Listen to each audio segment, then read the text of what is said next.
Napalabas at tawtawen, may sa iti ili ti Villaviciosa iti probinsya nga Abra, asaan as self-sufficient iti itlog ti manok, ken mangnamnama ti supply manipudruar ti probinsya. Babaen iti inisyatibo ken nagtutuloy a suporta ti LGU kadagiti manalon iti ili, napatao ti Chicken Hubbard Breed Production, iti sidong ti Department of Agriculture lead program. Ken ti Villaviciosa Livestock Raisers and Butchers Association, nga daan 38 a miyembro, ti napili a pakaitadan ti livelihood project.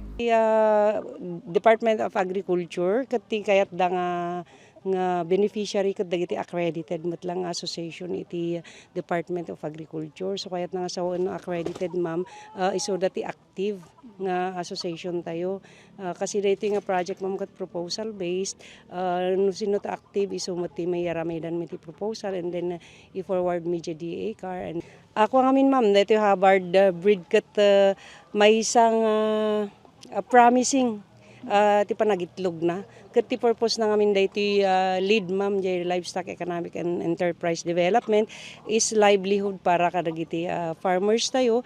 Tapno ti kasta ket dayjay itlog nga adu nga daily nga itlog da iso ti papisaan da tapos ison to mati ilako da iti Villaviciosa. December 2025, nang rugi at tinaraken ti asosasyon dagiti innem agasot a manok, ken kadagitoy nang rugidan a nagitlog. No maidasig iti sabali a klase ti manok at adaan na namnam ay ti panagtaraken ti Hubbard breed. So tinagdumaan na mamket kwa dagiyay size kin daytoy ket free range saan unay nga narigat dayay panagpakanan kanya da mam tamano kwa ket ibulos mi latta isudan.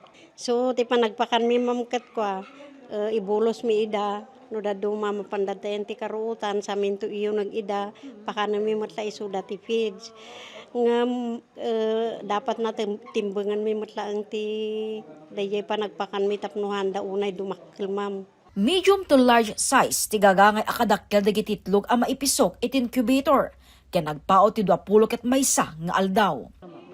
Ti rantana daytoy mamket kwa no agitlog agpapisa kami ma'am tapos mailako kadagi members then tidaduma ma'am mailako mutlang iti community ket no agsardengdan ton nga agitlog ma'am agkal kami ton isu dayati maparti ma'am nga meat processing meat production to ti kuana dayayan ma'am. Normal pas naman ti meat production ng ma'am yan to. Adamo dagya sumarsarunon to ma'am napapisaan isu dayati isublat meat pang alternate mi kanyada ma'am. Iti panagtarakenda saan met amaliklikan ti panagpatay da gapu ti kinadagsen dagiti manok. Yay kos na ket daytoy ma'am kadagsen na daytoy kawitan ket agkwa dagiti payak na ma'am agsugat dayay panagsakay ti kawitan no agsakay dayay kawitan ijay upa ket dayay kadakkel na dayay kawitan nadagsen ngamin ma'am iso nga kapilitan nga ag-spread dayan ti payak na iso dayay ti agsugat. Numasugat ton ma'am. Numasugat ton ma'am iso dan tunto daya ti agtultuloy nga bulon na nga agpatayan. Uray no maikan iti agas na maagasan daya ma'am hanton nga makasurvive. Gapo iti nasayaat nga egg production a napataod iti ili makunan ti Villaviciosa as self-sufficient dan seknan ti supply iti itlog ti manok. Iti biyang ti LGU, mangidjayada iti technical ken holding assistance para iti asosasyon. Kang runaan akalikawgom ti lead program, amay kan kanayunan na pagbiyagan dagiti manalon, ken mapasaya ti food security, dagiti adda ti rural communities. Jessica Boreta, Balitang Solid North.